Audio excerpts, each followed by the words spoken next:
The lifeless body of Jesus. After the Archangel Gabriel briefly spoke with Jesus, he was approached by a high angel who asked for the mortal body of Jesus. The high angel requested, "We would like to dissolve the physical remains of Jesus through the process of time acceleration.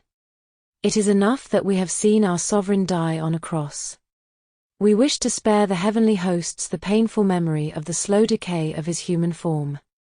On behalf of the heavenly beings, I ask you for a mandate allowing us to accelerate the dissolution of the lifeless body of Jesus of Nazareth."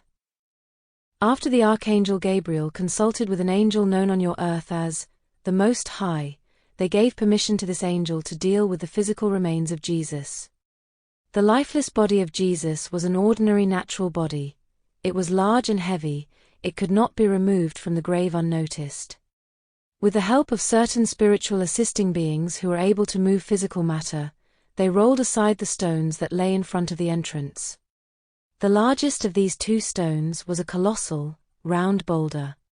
The Jewish guard and the 2 Roman soldiers on watch were startled when they suddenly heard a sound, and in the night's dim light, they saw this enormous stone seemingly rolling away by itself.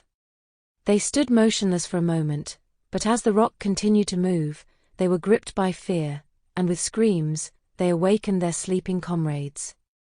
When those armed soldiers came out of their tents, they too were shocked to see the second stone seemingly rolling away by itself. They panicked and fled in haste. The temple guards ran to their homes but later that morning went to the temple to report what had happened. The Romans fled to the Antonia fortress and reported what they had seen to the centurion. The Jewish leaders were stunned. They feared the myth, for they remembered the resurrected Lazarus.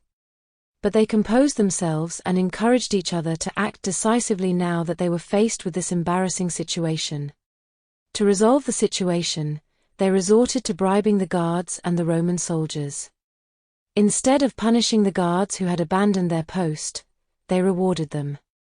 They gave each of these 20 men a sum of money and instructed them to tell everyone, "While we were asleep at night, his disciples came and stole the body." The Jewish leaders solemnly promised the soldiers that they would defend them before Pilate if the governor ever learned that they had accepted bribes. The Christian faith in the resurrection of Jesus is based on the fact of the empty tomb. It was indeed a fact that the tomb was empty. But that is not the truth regarding the resurrection. The tomb was truly empty when the first believers arrived, and from this fact, it was concluded that the material, mortal body of Jesus had risen from the grave. Truths related to spiritual realities cannot always be constructed by combining linear facts. The tomb of Joseph was empty, not because Jesus' body was restored, but because the request of the heavenly hosts to accelerate the decomposition process was granted. A rapid return of dust to dust without the delay of time playing a role. The physical remains of Jesus underwent the same natural process that all lifeless bodies on earth undergo, except that this natural method of decomposition was significantly accelerated in terms of time, so much so that it was resolved in a single instant. The true evidence of Jesus' resurrection is spiritual in nature, and this was soon thereafter confirmed by all the people to whom he appeared. He became part of the personal experience of nearly 1,000 people before he finally departed from this earth.